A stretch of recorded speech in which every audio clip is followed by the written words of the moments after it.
kuwi wong keserakat uripmu. Aku ngerti kowe iki mung lama ing tukang jagal ya mung saking gobloke wong Wirata sing ora iso golek jago. Entek-entekane ya mung kowe sing dijokke ana blabar waja kenteng kawan. Pikiran dhisik.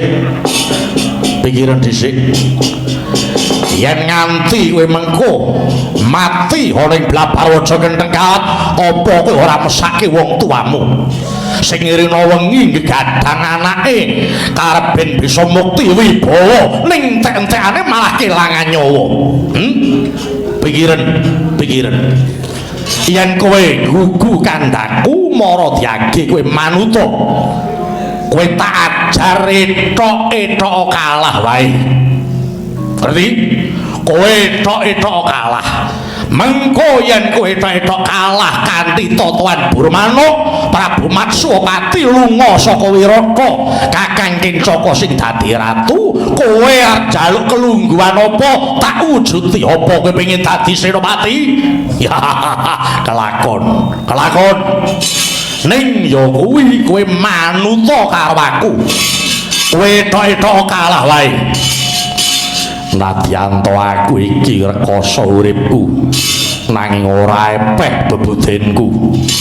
Pedah apa aku urip mung kanggo apus-apus upama dadi mukti jalaran saka nggonku nyambut gawe.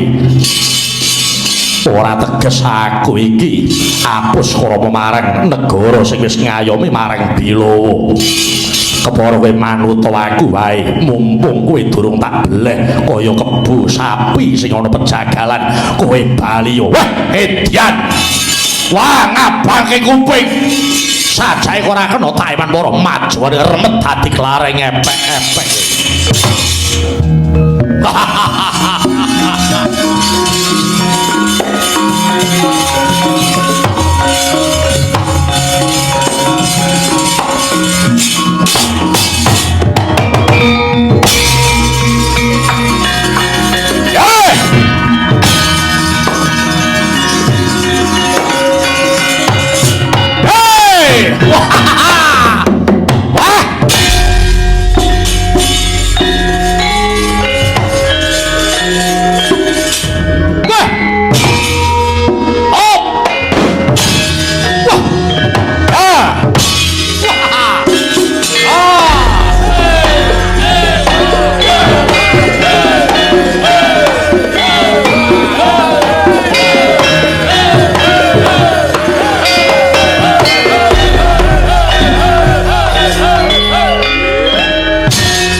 Jamala bakal menangi. Mesti menangi pun. Ayo, para Jamala, ketokno kekuatanmu. Aja ngisi-ngisike pun Kakang Di. Ayo, aja nganti diwenehi kelonggaran.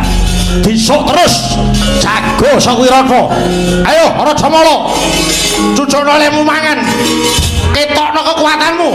Ayo, aja nganti entuk panggonan jago Sawirata. Hei, para Jamala, ayo. Sing kuat dada baumu, sing bakoh Rajamala.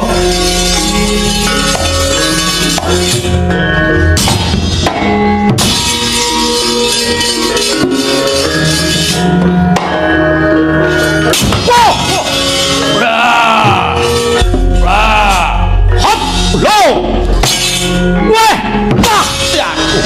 Hop, weh, wah, hop, hoi, wah.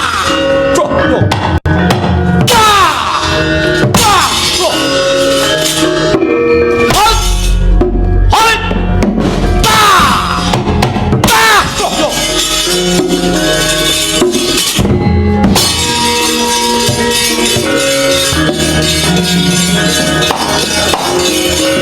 Thank you.